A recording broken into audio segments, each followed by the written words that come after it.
welcome. Hope everyone's doing well. Flipping around, making sure everybody's safe and cool and good. That's a good thing. So, today, I wanted to talk about magic items. Okay? And, which will, of course, include enchanting, blessing, purifying, and the deep roots.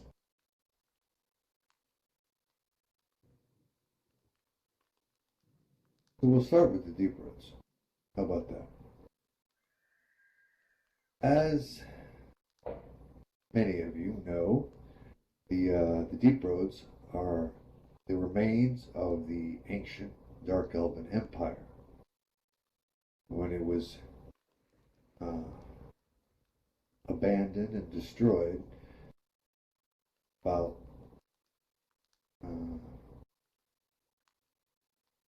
many moons ago.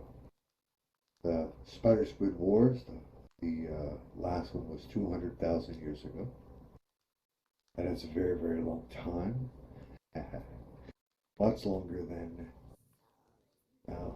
any particular character aside from mine would actually be alive for. So it is ancient history, as they say. But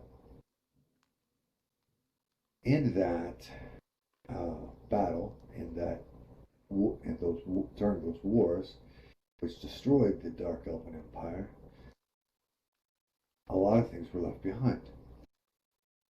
The dwarves came through, particularly the deep dwarves, because it's so far below the ground, but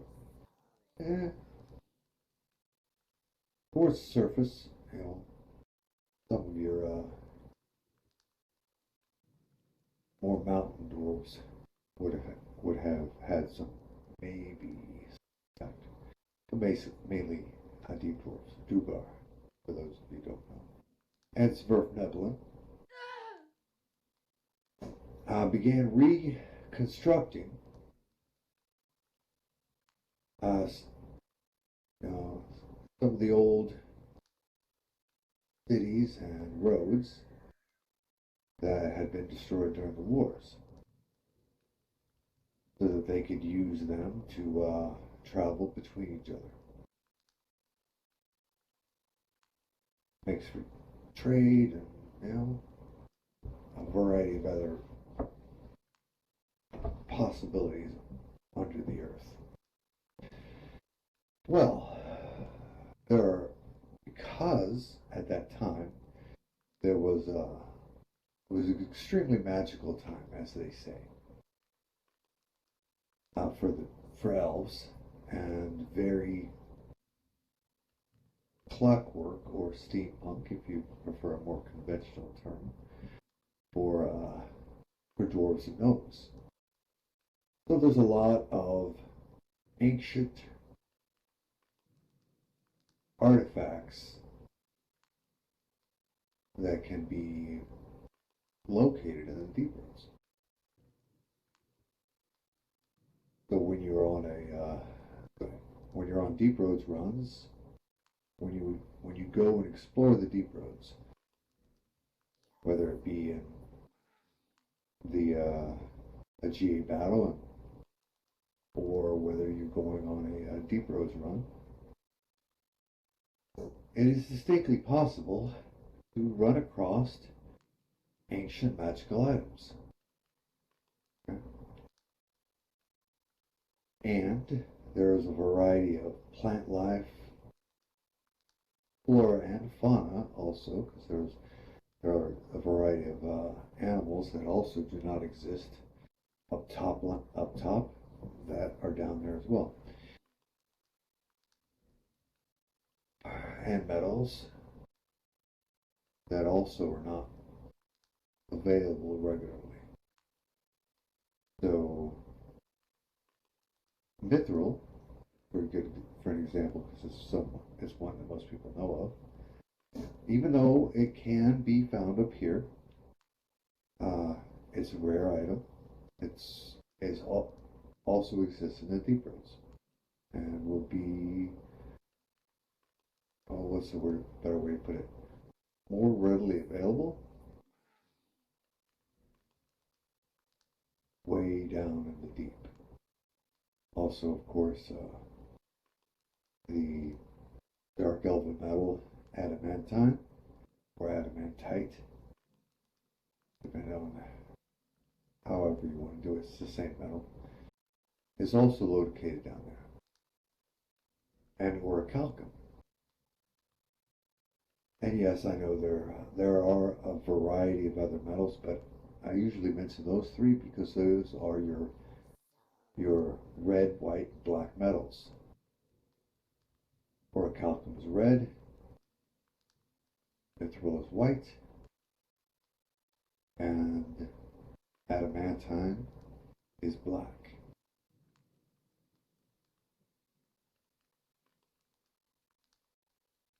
Yes, you do have to have the mining skill. Orichalcum, mithril, and adamantine are the three metals. Those are three prime. Yeah, orichalcum. Pretty close to the spelling there. Pretty close. There's, Randy's got it. So,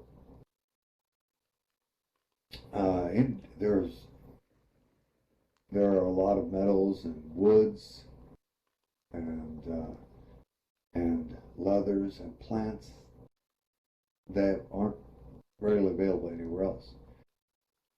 There are half dozen different trees that grow in the deep roads that don't grow up here. Now you're wondering, how do trees grow underground, miles under the ground? How's it possible? Well, there are a variety of trees that were bred by dark elves to thrive in UV light. Okay? Yeah, orichalcum, that's correct. And there are many mushrooms and types of flora and fauna both, fireflies, but mushrooms particularly, that emit UV light. And those have allowed for trees to grow down there. And yes, of course, they are strange colors. Black, red, white, blue are generally speaking. You're not going to find a whole lot of green in the underworld. Up here in the overworld, lots of green. Okay. Down in the underworld, not so much. But it does require skills, certain skills that you gain through professions to harvest some of those things. Like, you have to have some variety of mining ability in order to get the metals. You have to have some type of carpentry, some type of herbalism. Carpentry will get you the trees, get you wood from the trees. Herbalism will get you the ability to harvest some of the mushrooms and other plants that grow down there. skinning and leatherworking will allow you to harvest the different types of animals you may locate. Speaking of animals, in addition to a lot of the unique beasties that you may encounter down there, a lot of the more mythical beasties that survive in the dark, that are trying to stay away and escape from humans, particularly, because humans breed like rabbits, have found their way into the underworld to hide. Now, some of them, admittedly, have found their way down there as a base to be able to come out and attack the world. That is also the truth as well. Those will usually be near caves. Okay? And then, of course, I know that the Kuatoa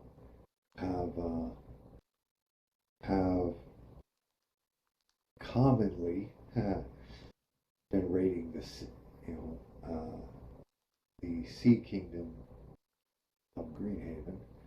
They are an underworld race. They are a dark world race. They are a underdark race. They live in the deep oceans. Now, for those of you that are unaware, the underworld is not just a series of caves. Okay? It's a vast network that spans the entire planet. Okay? And that includes oceans. Okay? There are oceans under the ground. And the Kuatoa, among other beasties as well, but Kuatoa you're familiar with, inhabit those deep oceans. Okay? And yes, they have come up and have occasionally raided, and particularly Greenhaven. For those of you that don't know what Kuatoa look like, have any of you played World of Warcraft?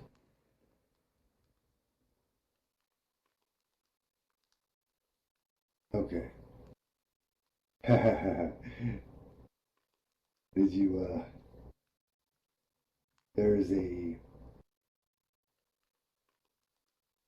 they have made them cute in World of Warcraft, which is actually kind of cool.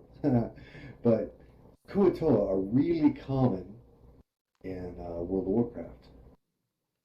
They have been they are up and all over the place.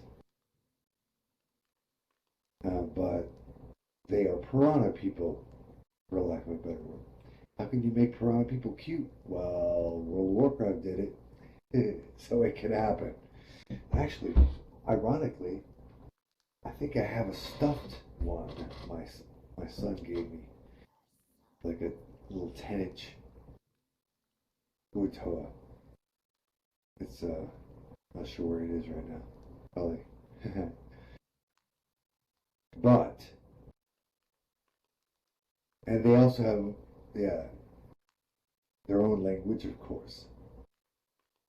And if you run it, and there are some famous wizards and priests among the Kuatoa that have in the past written their own spells. So do not be surprised if you're out on a deep roads run if you find some scroll that's written by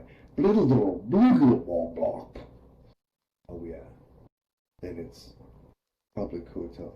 Yes, Murloc is the name for the World of Warcraft version of Kuo-toa. But it does give you a really good idea. That's one of the many deep races. Along with, of course, Dark Elves, Svirfneblin, and Dugar. Those are the four prime races. And there's also lizard folk that is pretty prevalent, and troglodytes. Lizard folk, troglodytes, varieties of undead. I mean, if you're a vampire, for example, what's better than living 2,000 feet under the ground, you know, or 20 miles under the ground, or 200 miles under the ground? You don't have to worry about sunlight that much, do you? Not so much. They become particularly dangerous in places where there's no light. But that is also necromancy is pretty heavy, way down deep as well, because you don't have to feed them. You have a workforce that doesn't have to eat. You have to grow food. But, vampires can have a mind of their own. So there are a variety of spells that have been developed, which you could find in the deep roads that you won't find up here, that are designed for a different environment. Okay? Like dark light, for example. Now, dark light is a spell that provides no light whatsoever, okay? But it provides heat, okay? It's sometimes called dark fire or black fire. Those are all three names for the same spell. And then there's a cold fire, which is also called cold light, and it provides light but no heat. Okay. The advantage of that one is, it doesn't show up on infravision, but you have all the light that you need, but you do not. It doesn't show up on infravision at all. Blackfire, on the other hand, does show up in infravision. Okay, and you can cook with it, all that jazz, but it doesn't provide any light. So beasties that run by the normal spectrum of light, you don't have to worry about it. Okay. Now there's also, a variety of spells versus the undead that have been developed way down deep, because you don't have sunlight to keep vampires at bay, as they say. So there are a variety of artificial holy lights as well. Okay, that being the name of one of the spells, holy light. That is available only in the deep roads because it was developed in a place that had no light. Okay. Obviously, the variety of magical items as well, which is segue into where we're going with all this, that are way down deep in there. You know, potions, scrolls that are different and unique and whole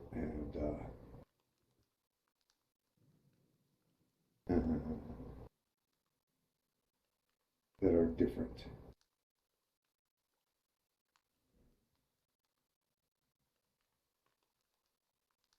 And all of the leathers and things can be brought back up here to professionals that can build them into something different. Miniature plastic version of yourself. No.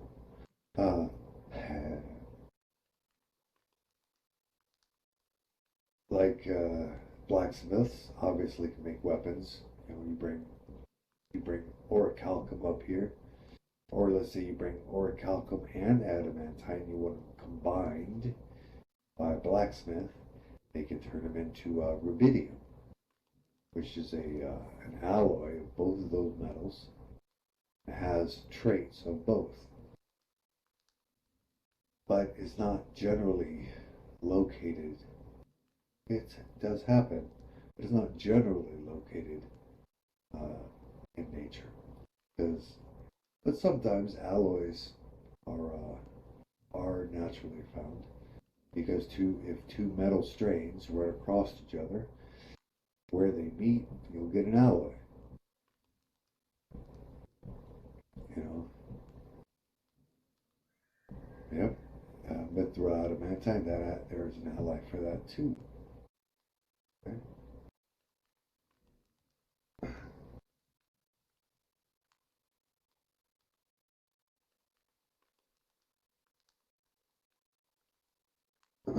So, but magic items. You may possibly even encounter some artifact level items like bag of holding. You know, for those of you that are aware of, that have some Dungeons and Dragons knowledge, most of uh, a lot of your typical items that as a D&D player you go after, you don't find here in this world. Okay, it's just not generally a thing. But those kind of things can be found in the deep runs. Okay, or they can be built by players. The most common item as a D&D player that anybody worth their salt would go after is a bag of holding. Okay? Well, here in our world, the ability to sew a pocket dimension into a confined portable space isn't not is lost knowledge. Okay? It's something that happened many moons ago that certain individuals mastered, but that knowledge is lost.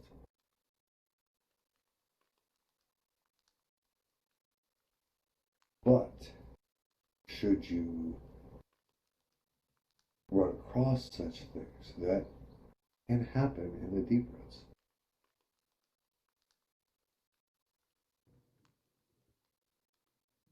Just one small example of possibilities.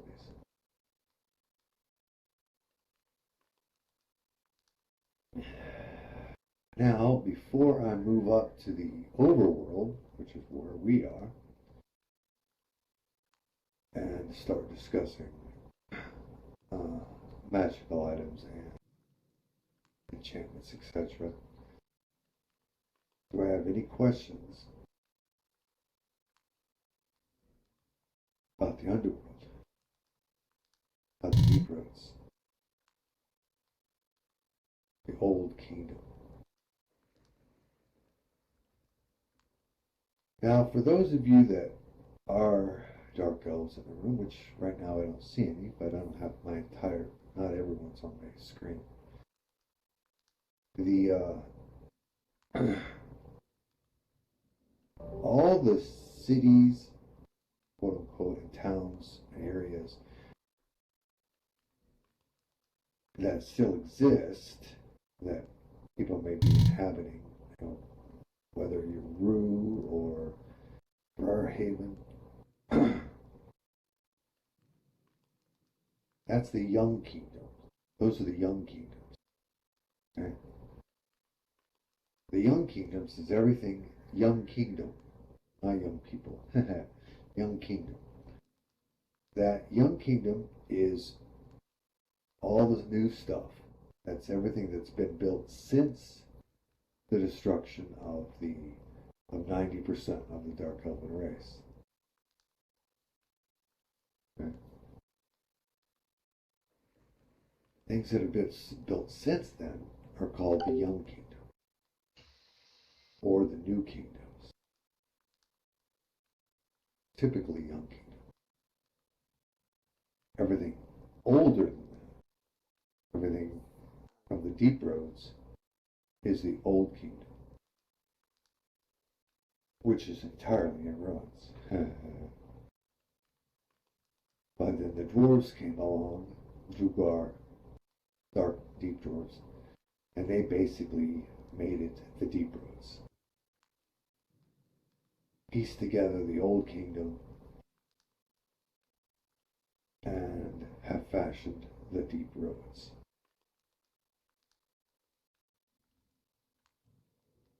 Okay, so my apologies. Any questions about anything that we've discussed so far?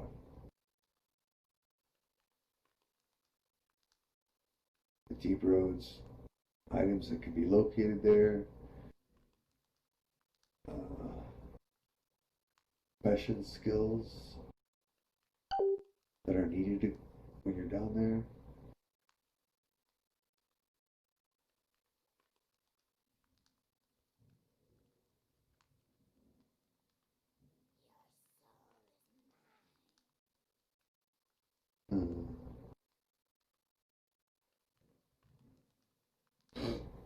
Yeah, sometimes that's true.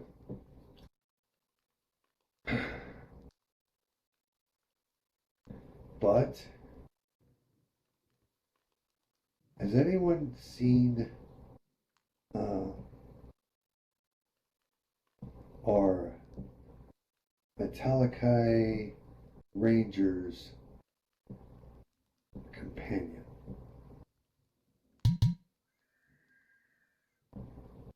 Anyone in this room?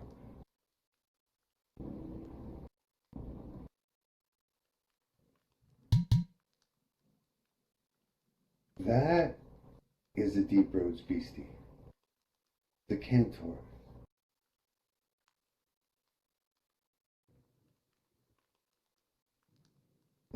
Jilla Rose. Do you have a Deep Roads beastie? It was Cantor. Kantor. It's basically a cross between a rhinoceros, a rabbit, and a cobra.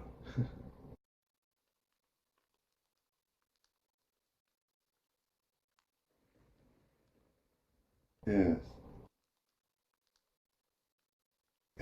I like that.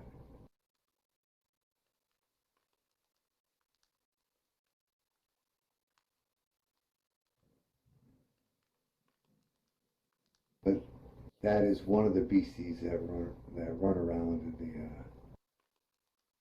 the Deep Roads. That's the rabbit. If you eat it, it will you'll die from poison, or it can bite you and you can die from poison. Dark elves are, mostly poison resistant, almost completely, but not quite. And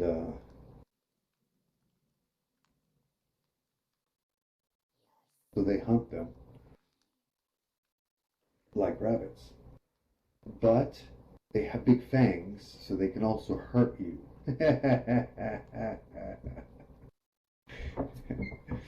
you know, it's like hunting a poisonous wild boar.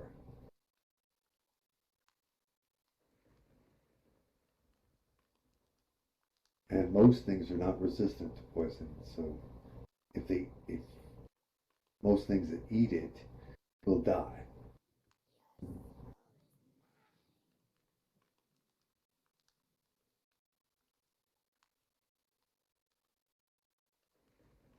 No, no one has an avatar, but he's but uh, our Metallic Eye Ranger has one as a companion. I don't think they make a companion of it. You could eat it, but you would survive it most likely. It would be extremely poisonous.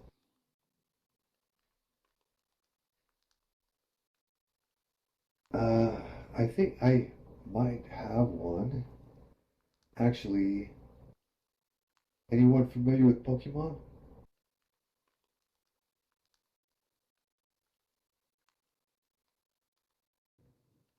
Nidoran.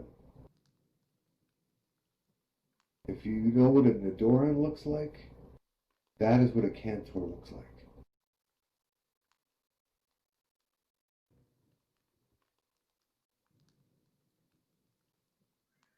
Nidoran.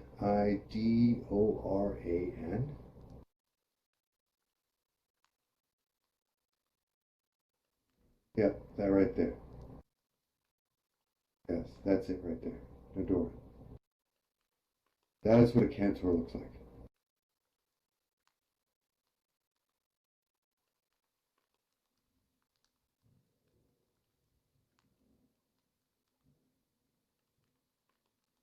Anyway, that's just one of the many beasties that are down there that are.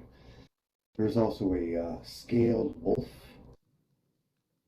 for all of you wolf lovers, and it is exactly what it sounds like. It looks exactly like a wolf, but it does not have hair, fur. It has scales, and they come in green, gray, black, red, and occasionally there's a rare albino. And yes, they live in packs because there are varieties of of deer down there too that is different. And ebon. They're ebon. They have red eyes. They have infravision and ultravision, and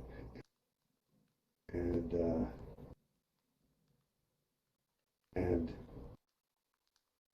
their their hooves allow them to run over almost any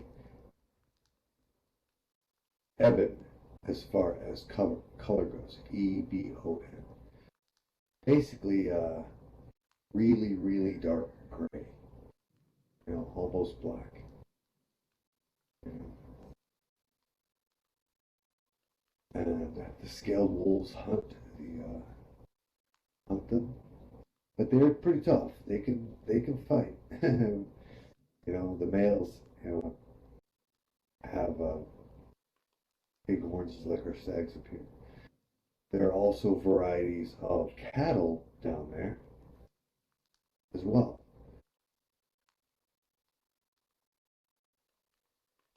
They are about the size of elk. That particular breed I was just talking about. They're about the size of elk. Very large.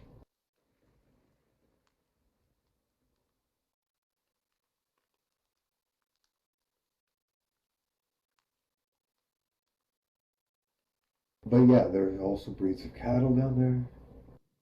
There's a lot of flora and fauna people never even think about. You know, when people think about the Underdark or the Underworld, they think of these big empty caverns full of stalactites, maybe at most. But that is not the case. It is an entire world down there that has, only thing missing is the sun. And because dark elves were originally elves, in the older cities, which are all dead, but hey, the ruins, the ruins of the largest cities have artificial suns that uh, rise in the east and set in the west. Magical, obviously. Well, UV suns that these big spheres that go up, because some of the caves also, just so in case you're not picturing it, some of the caves are so huge that they have their own weather systems. Well, in those particular cases, there's one in at each city. So it's not like here where there's just one sun. Of course, there's four moons, but anyway, that travels around the whole planet. In the Underdark, each of the giant cities have had their own suns. Okay, that would rise, that would start at one end of the cave, go all the way up to the top, and come down to the other side. Right, but the caves are so huge. Think, picture this. Imagine all of New York, including Manhattan, Brooklyn, the Bronx, uh, all of that in a cave, okay? And the cave is so large that there's still, you know, enough space above the top of the building, top of the tallest building, that you could actually stack another city up there, okay? It's that big. The largest cities in the Underdark, of course, destroyed, so they're all ruins, but that's the way they were. So they each had their own sun, okay?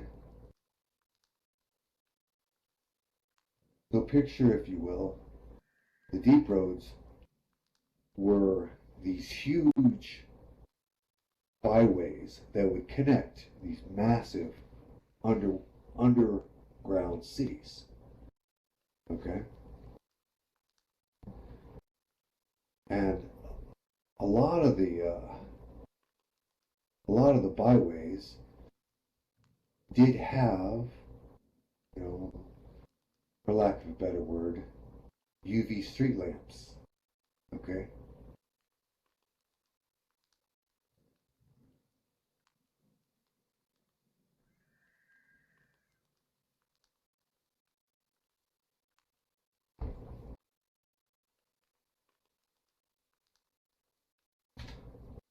But that gives you some ideas of how the underworld really was at one time. Now, of course, 90% of that's destroyed. All of the cities are were decimated. Okay, when when the Illithid in the final war um, brought in their stormtroopers, the Metallici, they just eradicated 90% of our race, 90% of the Dark Elven race, and all the big cities, It was, but we fought back and we won. Price was massive. Most of our race and all of our way of life was destroyed. But in some of those cities, you're going to find ancient technology. Okay? Whether it be bag of holding, or maybe you'll find a clockwork horse, or a figurine of wondrous power. Right? For those of you that are familiar with D&D, you know what those are. Those figurine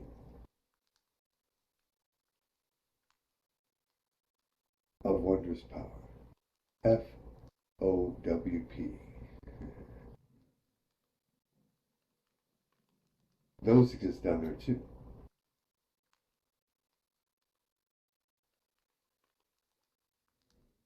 I know that Minnie keeps popping in and out, and she has, hey, don't be sorry, some D&D knowledge. So all of this stuff that I'm talking about right now, she would probably be going, hey, I know what that is. Hey, I know what that is. I don't know. Does anybody in this room know what figurine of wondrous power is?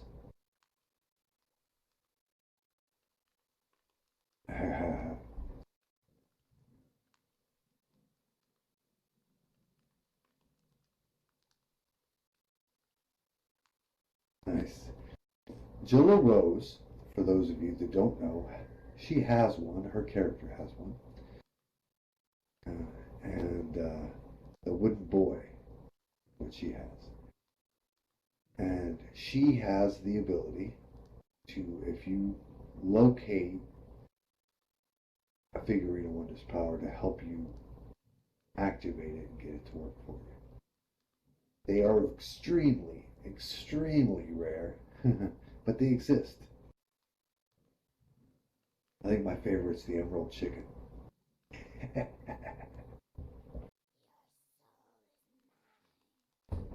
But I'm a dark elf, right? And the emerald chicken helps protect you from being mind controlled. So that's a good thing.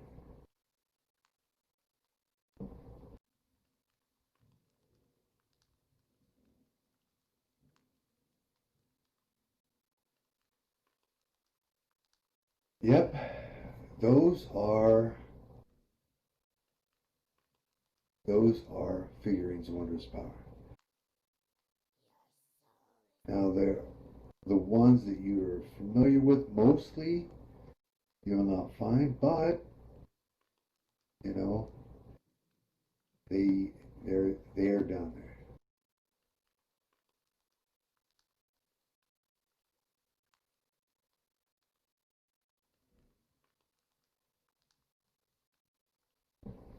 Yes, emerald chicken.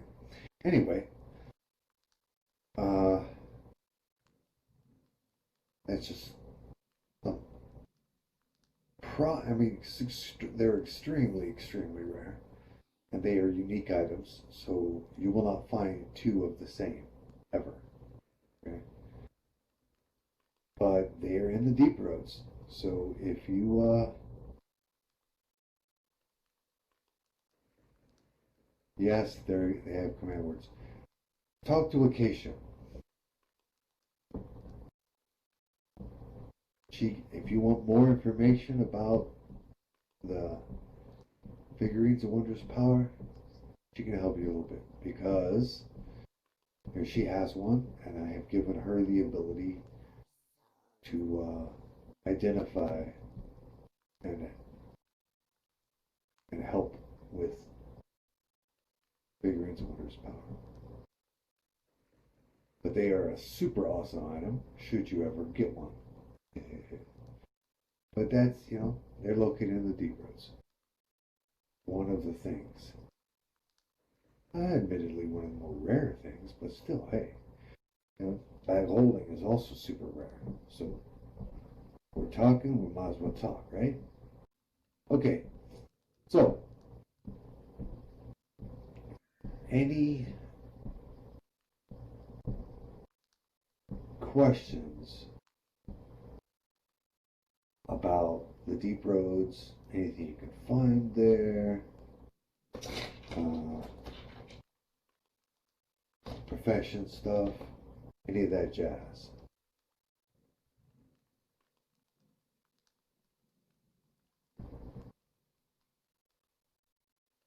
Doom, doom, doom, doom, doom, doom, doom, doom, doom, doom, doom.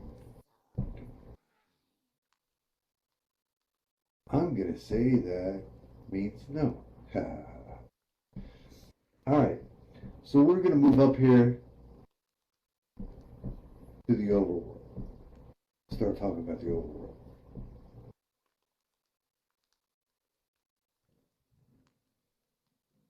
Magic items in the overworld. Okay. Now, during the time of the Dark Elves Empire, oh good, there were elves up here too. Okay, in the overworld, and so elves have, being the fact that they crossed over, as they say, and the crossing, there are magic items up here too. But we have a force that is attempting to devour the planet. And so a lot of places, a lot of the overworld has been abandoned, and people have come to the Great Alliance as a refuge against the rest of the world. Okay? Even this place, it was kind of from somebody else, from someplace else. Savaro, for example, which is the jewel, the center of the Great Alliance, actually existed somewhere else. Okay? It was another city. It was in another country elsewhere many moons ago. But it was being, like the rest of the world, it was being attacked by the Shadow Lord, Nargaroth, who was attempting to devour and control the whole world with his army of humans and demons and orcs. Devils, not demons, my apologies. For you demons in the room, didn't mean to insult you by calling you a devil. And for you devils in the room, I didn't mean to insult you by calling you demons. Ha ha ha. Anyway, so this area that we are in is basically the last bastion against the Shadow Lord, being who's devouring the world. And out there in the rest of the world, in the shadow world, there are magic items out there too. Okay? So exploring the overworld can get you stuff too. But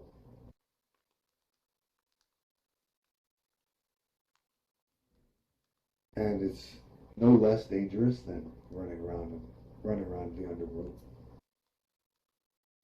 But really, I haven't set a whole lot of stuff up for the overworld for campaigns in the overworld. But if any of my DMs want to do that, that's okay. Give me a call. We'll talk about it. Maybe we'll figure something out. You know, I'm okay with it. That's one of the times when we could, you know, visit some of our GA friendly realms and go and defend them against the dark, or sorry, against the shadows. And there are items there. So, I have dungeon masters that run campaigns and also the GA battles. Okay? And the GA battles, you can acquire items. Every GA battle, at the end of every GA battle, I give out a loot box. That loot box is essentially the items that could have been located in an overworld campaign. Okay?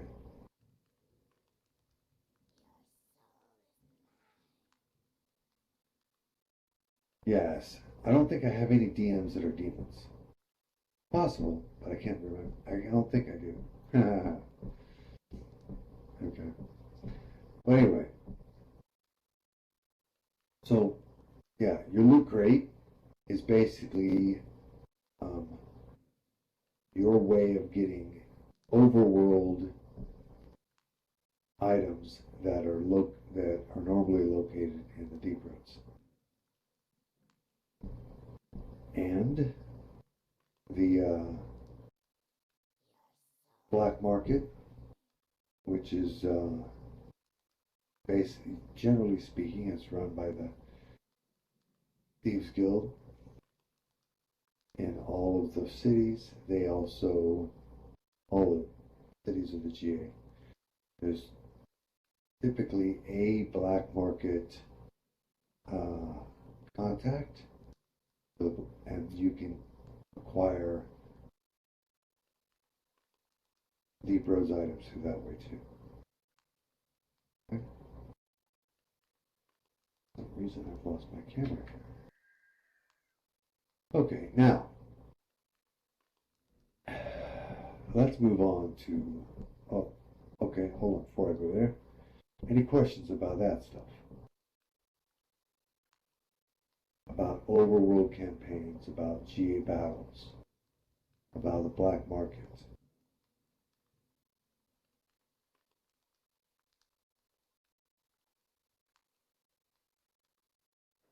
I think Adiana is in charge of the black market, but every one of the realms, every city in the GA is going to have a black market contact. Okay? You don't have to go. You don't have to search out Jadiana to find out when Black Market Day is. You just go. Everyone will have a local contact to be able to help you out with that. Yes, that is your Savara contact. Mirrodin is your Savara contact. You know, Mir is short for all of you that don't know. That's Mirrodin. Okay. Dark Elf, Rogue Lead in Savara. Okay.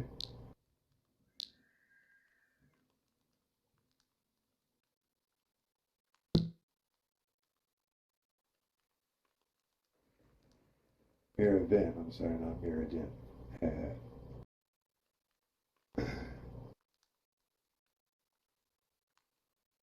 And since Greenhaven is a province of Savara, it's not necessary. It doesn't always happen that way. They're a province, so they can, but they don't have to, you know. And until we know who Briarhaven and Silver Marches contacts are, just figure that their road lead is who you would talk to. And then I'm sure that a contact will develop.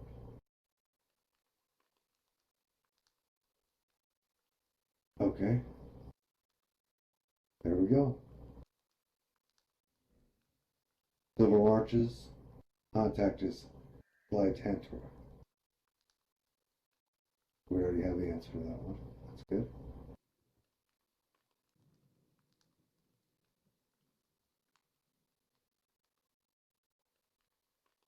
And Jadiana does move the black market around. Because it is a black market, you don't necessarily want it in the same place all the time, do you? No. So it will move around. You know, it's not like going down to Walmart. No, it's not like that.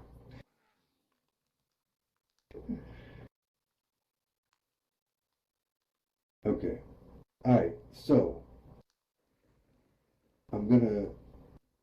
I haven't heard any questions about anything we've talked about so far. I'll give you one more chance, and then I'm going to start talking about enchantments, etc. Do do do do do do do do do do do. Okay. All right. Moving on to enchantments. Now, enchantments come in two forms. Okay. First off, you have your short-term enchantments. All right. Like bless is a priest enchantment. It's a short-term priest enchantment. Okay. Mage have their own as well. Have short-term mage enchantment. Okay.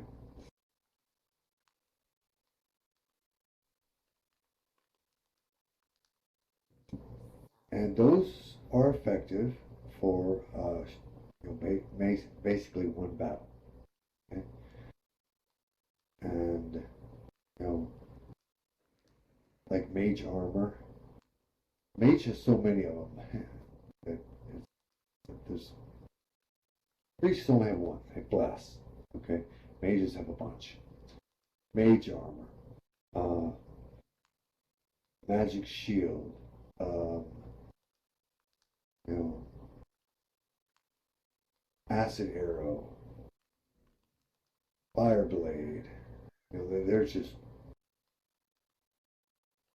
there's a huge list for mages, so I'm not going to go through all that. Okay, but they are short-term enchantments that last for maybe one battle, maybe part of a battle. Okay, like make your sword on fire, for example. Huge list for mages. Only one spell. Only one on the priest side, and it's bless.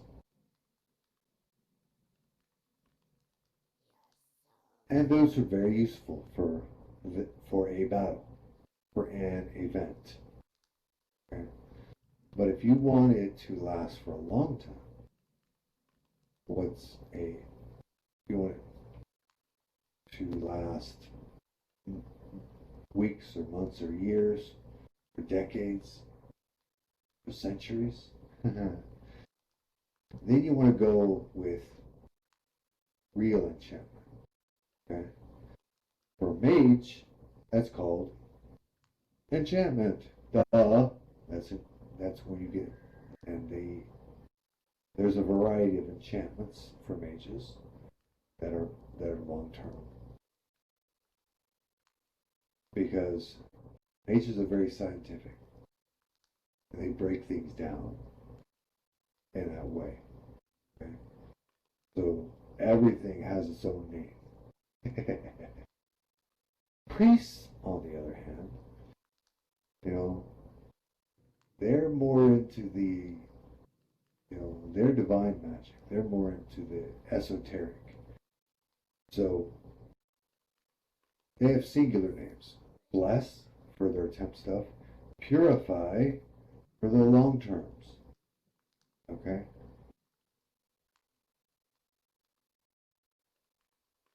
That's a really good, terribly awesome spell. Irresistible dance.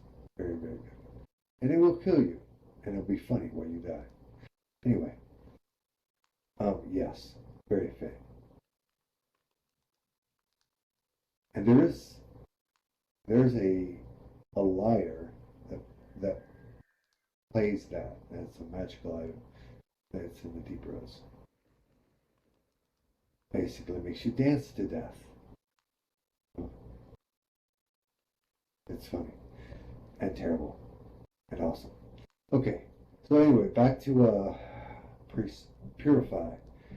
Now, purify is a long-term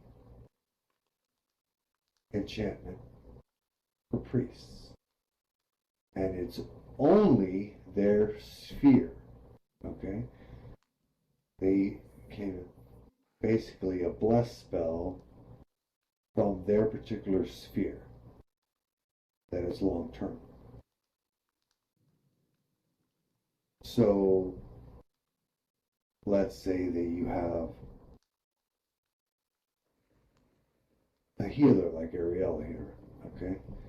Now, if she casts Purify on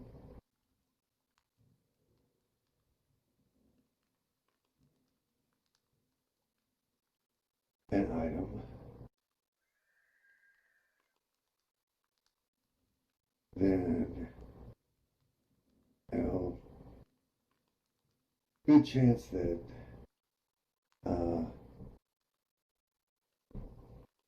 undead are not going to be all that happy with that item, because it's going to it's going to keep them at bay, okay? To a certain degree, of course.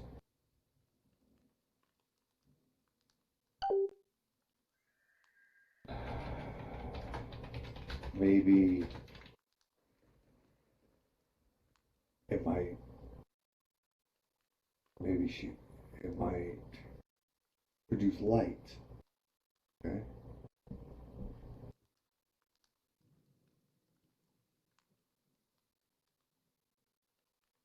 Okay. Purify. Okay. Let me put it this way. Even long-term enchantments still do have an end. Okay. Purify is available earlier than level 4, but how long it lasts depends upon your level. Okay. Just like mages. Okay.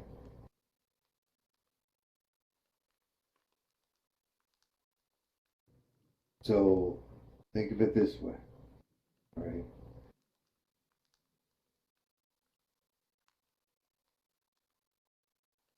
Level 1 would last an hour.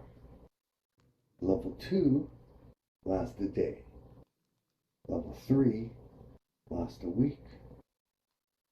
Level 4 lasts a month. Level 5 lasts a year.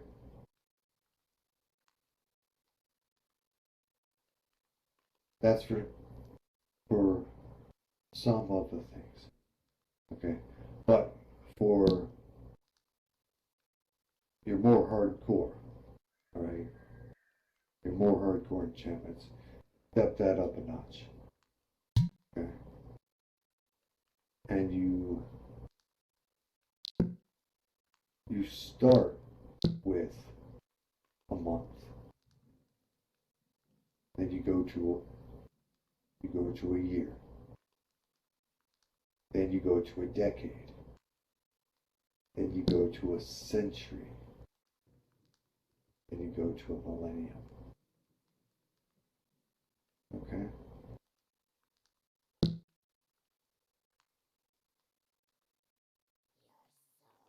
Does that make sense?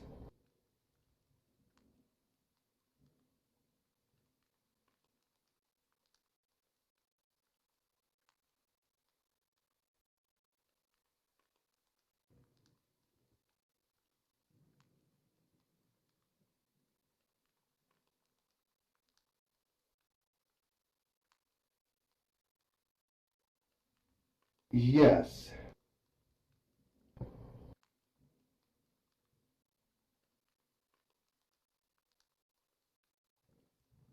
Enchantments and purify have a different duration than wards.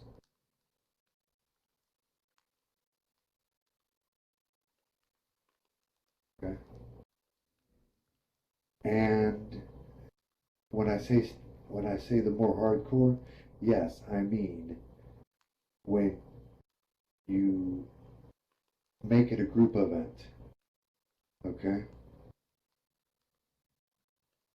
So that you're drawing upon more than just your own energy. Single person gonna have the initial one that I was talking about. But if you do the more hardcore, you and you draw from something else. Let's say if you use a metallite core, for example, that would qualify into the more hardcore. If you use soul magic,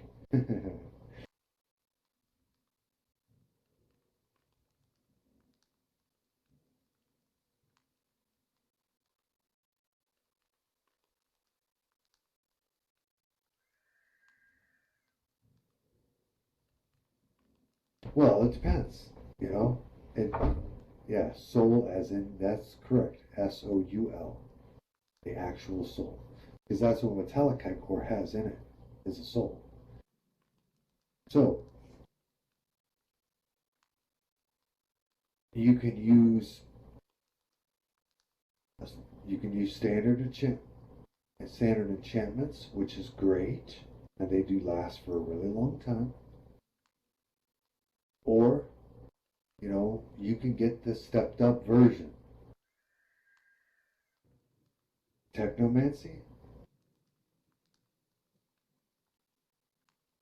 that is soul magic, you know.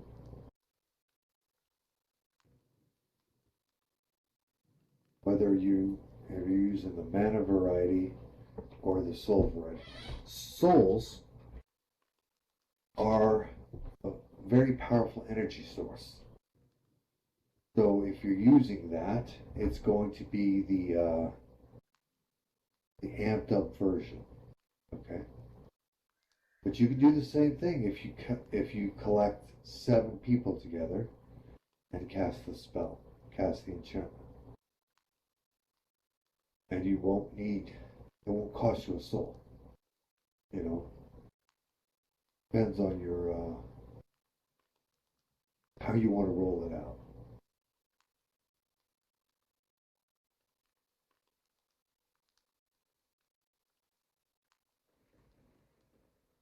That is correct. Magister Apprentice of All just explained what Metallica Power Core is.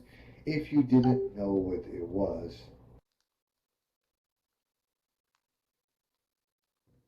that is, he explained it well.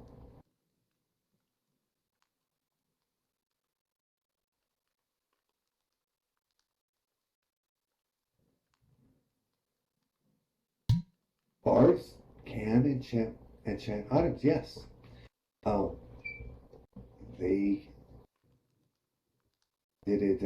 They in fact, bards can enchant from both the divine and arcane side. It's just they don't enchant as well. Whereas they begin learning to enchant one level higher than their pure blood counterparts.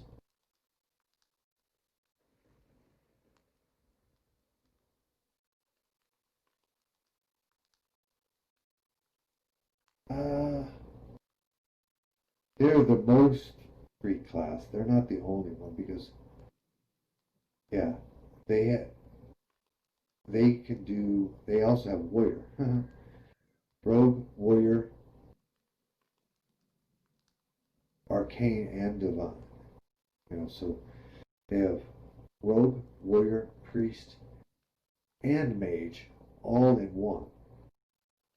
They are the jack of all trades.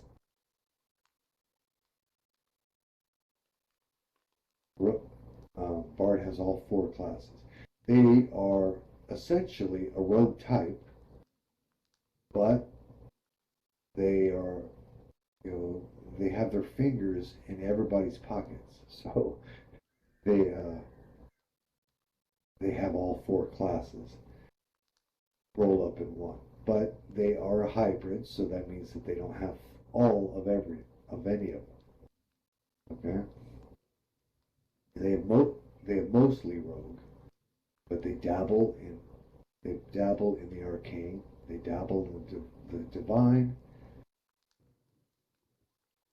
and they dabble in warrior. They dabble in sword play.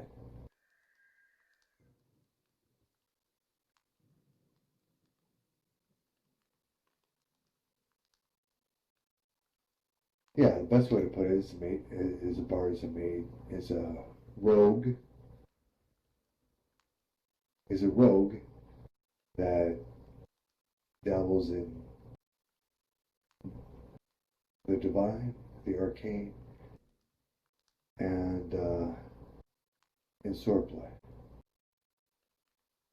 And yes, I know rogues. A lot of rogues use swords, but they don't make that a big thing, whereas a bard usually will. Bard will take a weapon and get really good at it. They usually only have one weapon, okay? Unlike warriors where they can use lots and lots. But they can. The advantage of a bard is they have the warrior's broadness of weapons. They can use any weapon, but they only focus on one, and they get that from the warrior.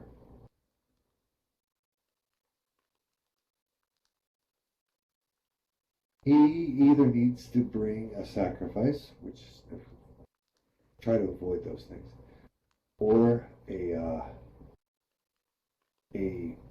Metallica orb, or 7 casters.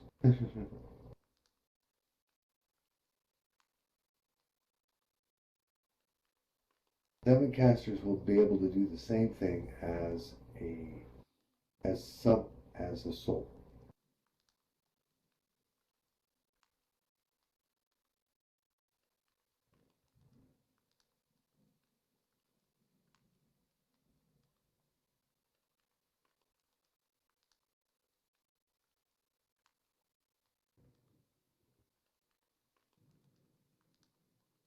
Yes, NPC souls count. Yes, they do.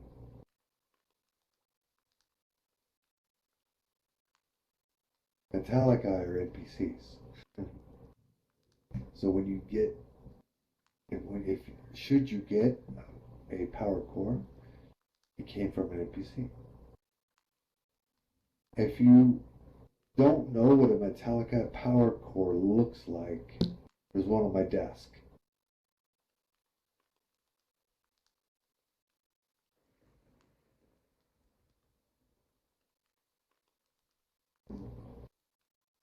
metallic NPCs are going to be really, really, really tough to beat. You're pretty much only going to fight them in GA battles. But in order to extract and utilize a soul, that requires soul magic, and that is that is high level priest and mage works. Even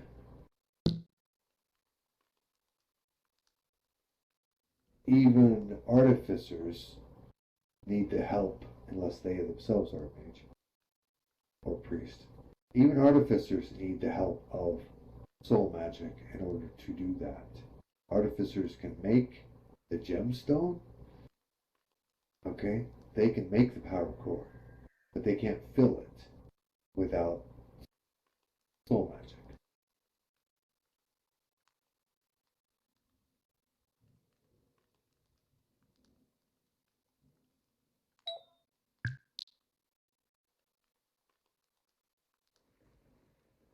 Artificers.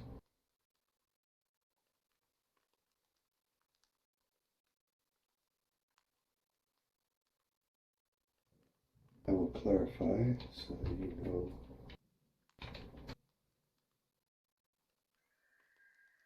There we go. Yep, exactly. An artificer is someone who makes toys. uh, they they make depending on their level, they make clockworks, steampunk, and then later on they can make larger versions because they become an engineer, or um, they they start using magic and souls. Okay, and then yes, gnomes gnomes are inherently artificers. All gnomes are artificers. And so are goblins. It's no matter what else they are always that. Fail rate of the creations. Well, we already know the fail rate of gnome and goblin. Okay. As far as artificers, the profession goes, that's right. They get 5 uses and done.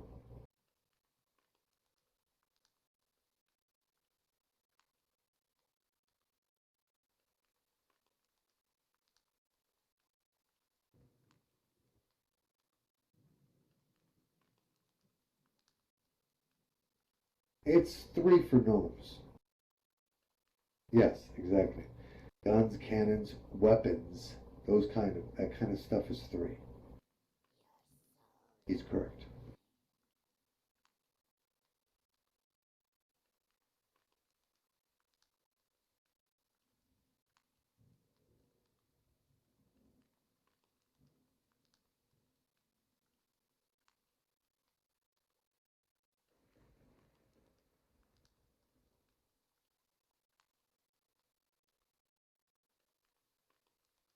Like say you have a steampunk black powder pistol, you're only going to have 3 shots on that one.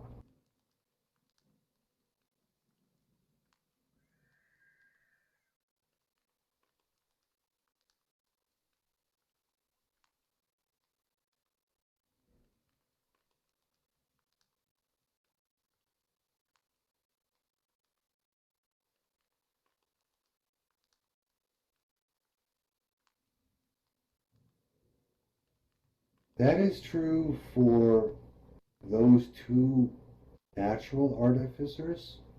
Okay? If you follow the profession, then the rules will slightly alter.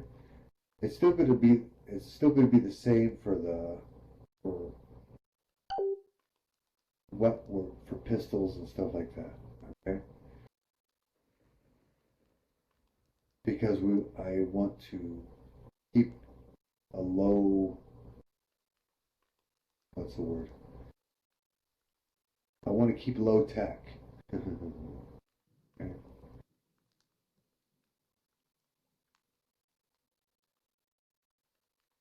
So a lot of things an artificer can make could possibly last forever. Okay, just like enchanting. You know, forever is a subjective term, of course. Um, but when it comes to, you know, like say a black powder pistol, it's still going to be a three-shot deal. Okay? Does that make sense?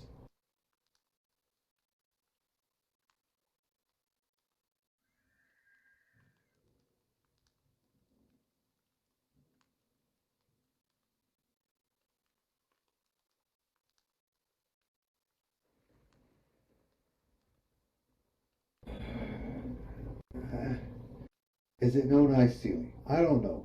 I think it kind of takes out the fun if you always know that when you're shooting your black powder pistol off, it's going to explode.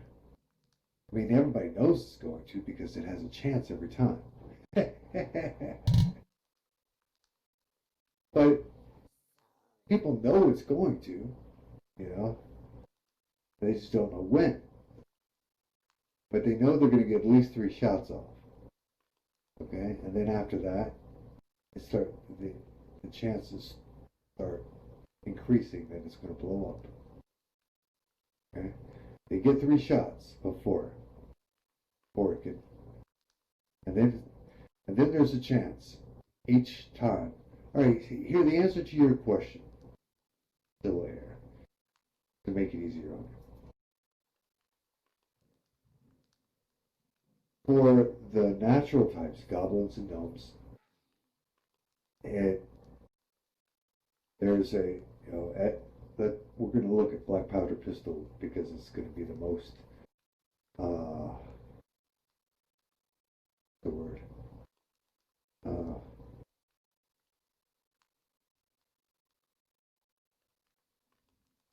restrictive, for lack of a better word. Three shots, and then after that it goes up 50% cumulative. Okay, for them. Okay,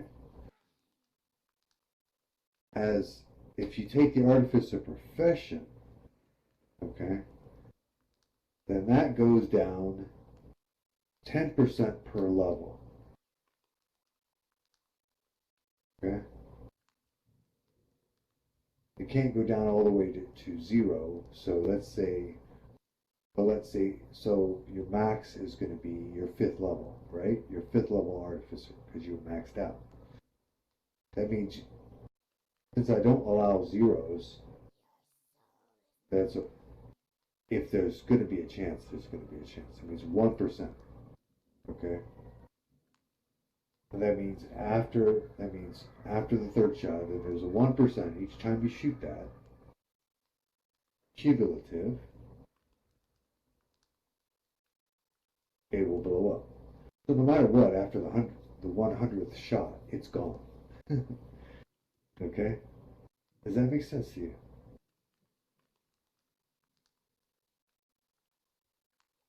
That's at fifth level. At fifth level, it's a 1% chance.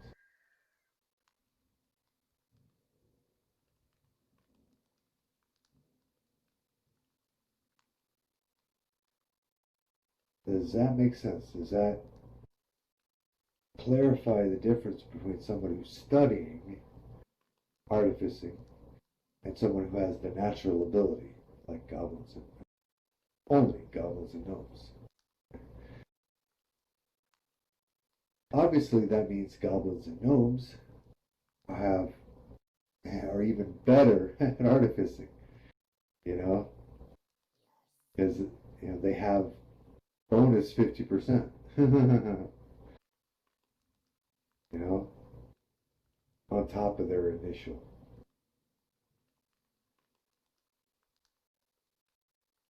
So the goblin or gnome that is actually studying artificing is going to be step above anybody else doing it.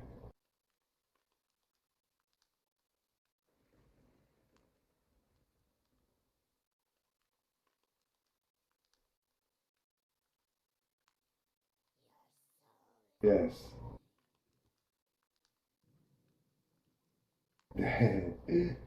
That's a pretty good description of a gnome there. You know, they can do a thing just from hearing about it. You know. Okay. So, any questions about artificing, enchanting, purifying, blessing?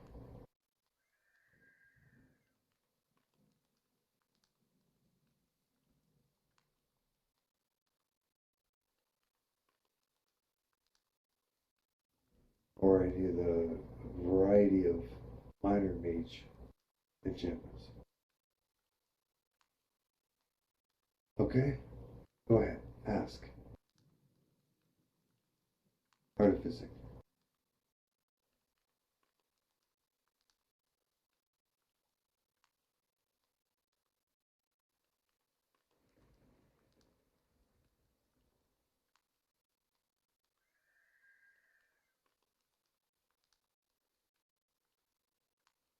You can have spellfire artificer weapons. Yes.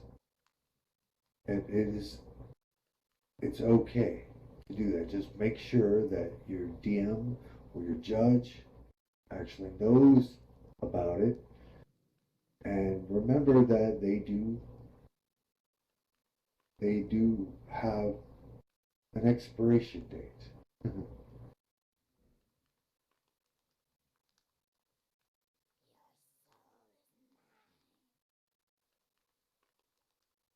Yeah, you know, that's what cannons are for. And do remember, try not to go with the OP. If you think it's overpowered, it probably is. Okay. So if you pick up something outside of the GA,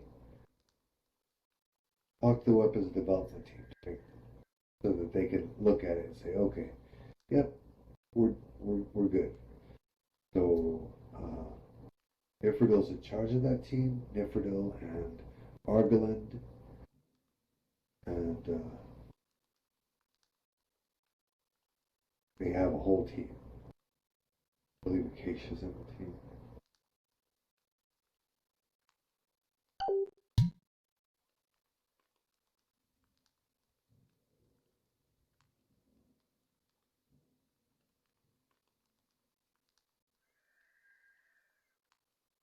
Judy,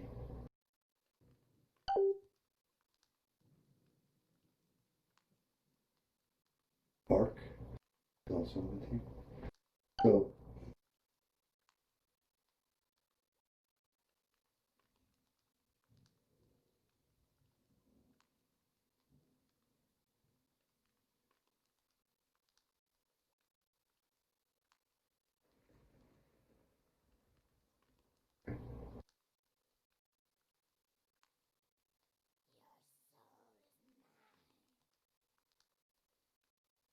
yes, but I try to make it so that NIF doesn't is not a direct interaction with the public person because he has so many behind the scenes things to do.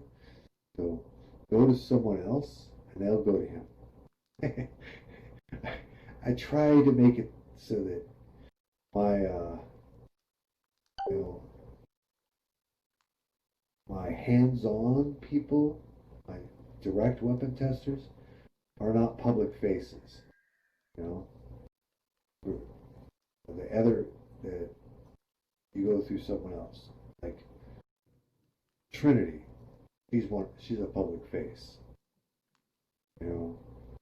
Acacia is a public face.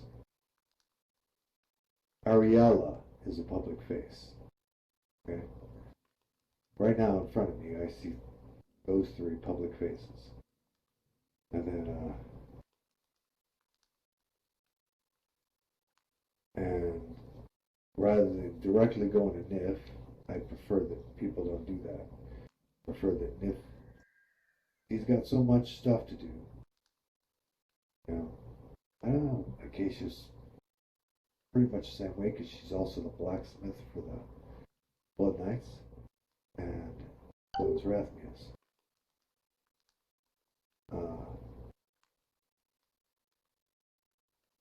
Ariella and Trinity are good choices in that way. Okay.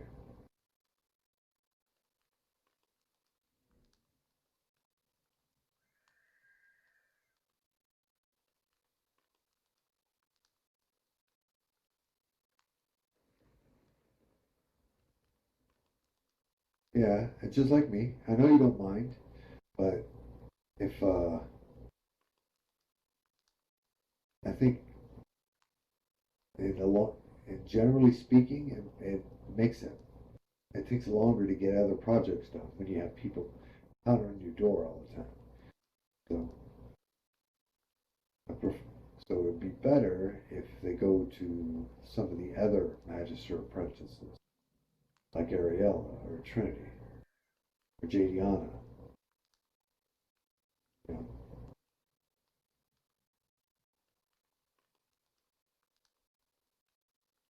So that's just the easiest, the best way to do it. Oh, Minnie keeps bouncing around like a rubber ball, so hopefully she gets all this message. Because this will be important stuff. Any questions about anything that we've talked about so far? Okay.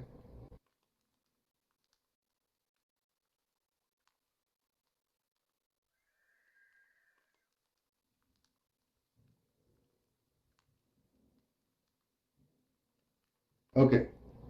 All right. Thank you for asking the question. An artificer is a toy maker, and when they're basically they make clockworks to start. That's one of the things that they do. You know, more a second level might be able to make a watch. Okay, um, and they can make yes, that's a good choice. Toy maker and Blade Runner. Okay. Yep, that's good.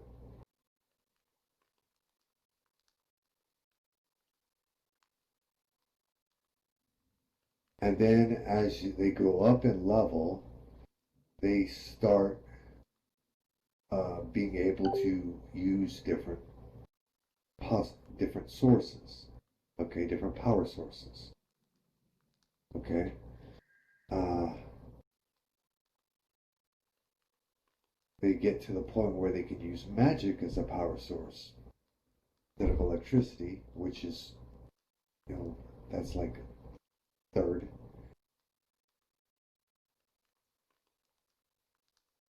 That's right.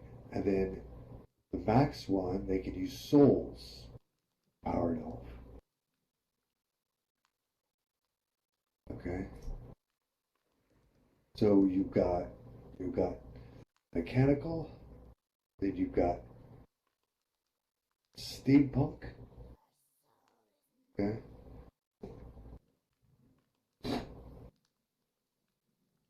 And then you have mana, which is magic. And then you've got souls. So it goes up in what you can use. Okay. Technomancy. Once you get to third level, you can decide to be a technomancer. Or you could go the other direction and become an engineer. which means you make larger toys. Still making toys, but you make bigger ones. Okay? Like, you might be able to make let's say you make a steampunk, or, yeah, alright, let's say you make a steampunk cat at second level. Alright? Well, you decide the direction you want to go as engineer when you graduate the third, okay? And then you say, all right, I'm going to make a steampunk tiger. All right? And that'd be something that because that's the direction you went, okay? Larger toys. Like somebody talked about Blade Runner before, okay? You notice, all of his toys were man size or smaller, right?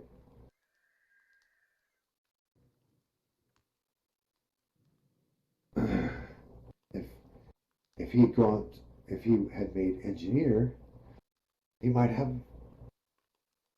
a lion in that room, a toy lion while you know running around.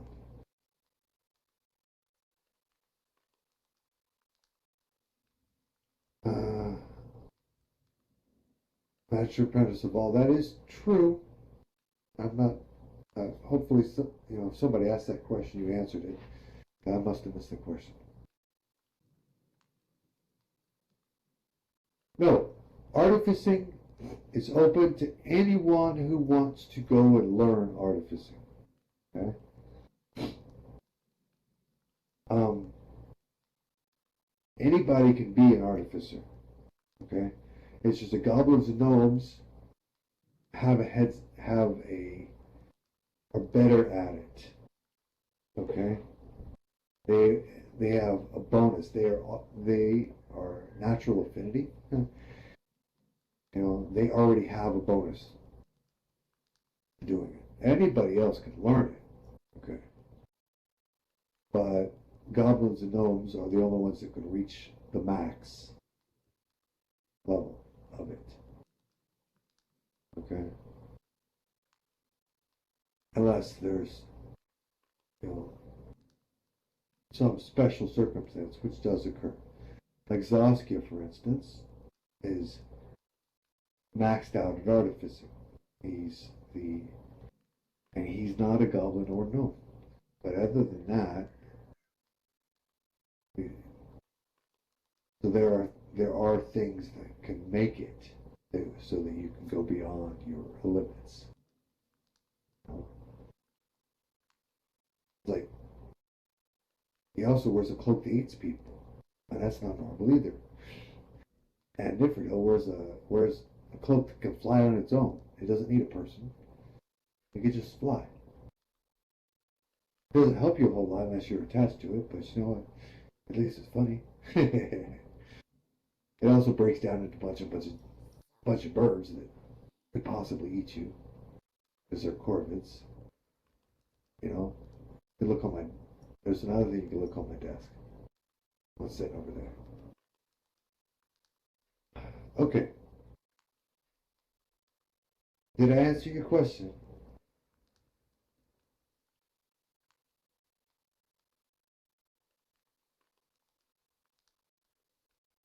Yeah, crows, ravens, hawks, eagles, they can eat people.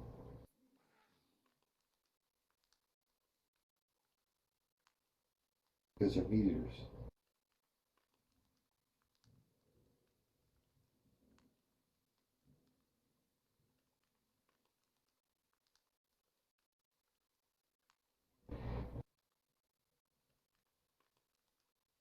Which reminds me, does anyone know what a hook horror is?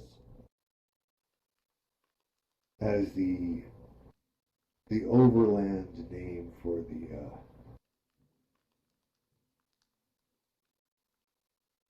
for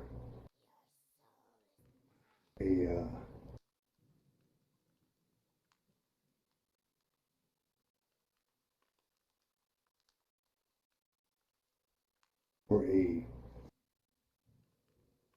it's a corvid, it's a underworld corvid.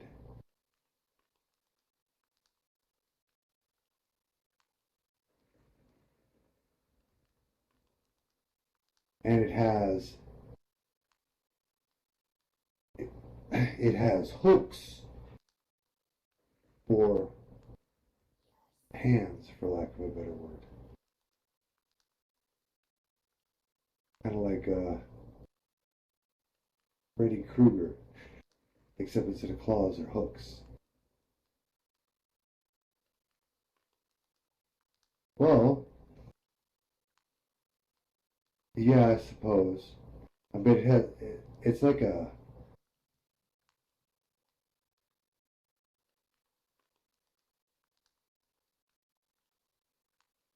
they're it's like semi like a hominid. It kind of it's like the body of a hairless gorilla. Okay, and it has a crow's head, and instead of hands, it has hooks.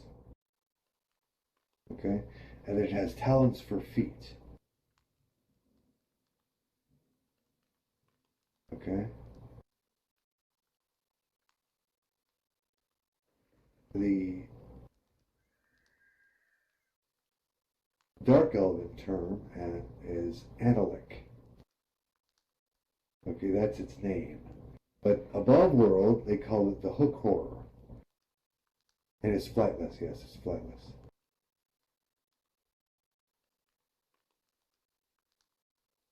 Yep, that's it. That's correct. Analik. Nasty beastie. Alright? And the reason they call it that is because obviously it has hooks for hands and it is vicious. Okay? And it is smart like a crow because it's a corvid.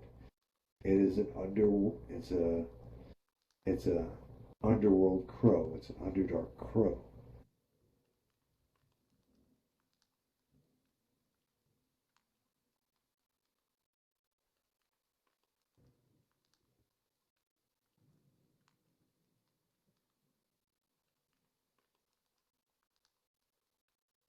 Yes.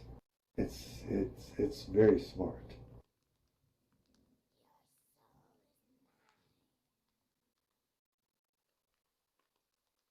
Anyway, I don't know what that for a second. I'm not sure why I brought that one up. But hey, it's another one of the beasties of the Underdark, you know.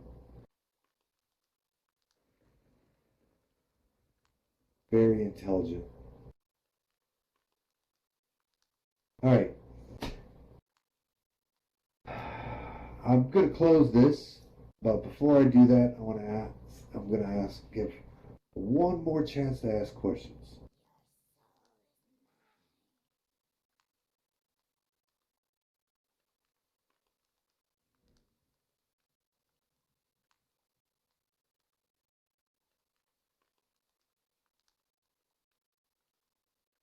Belados for transcribing for me today. I know that I don't talk slow, but I do my best to talk slow enough. Okay. Any questions?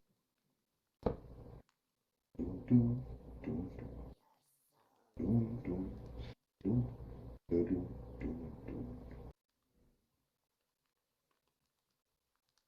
Okay.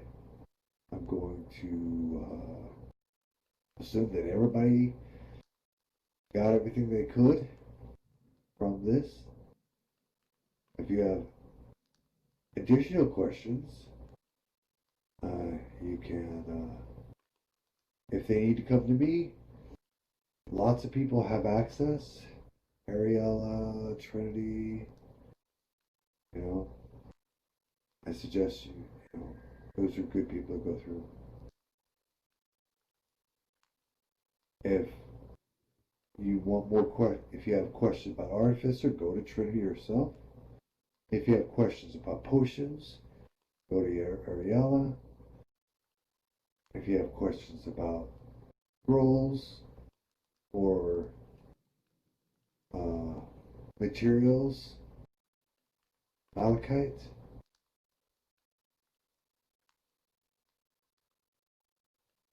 And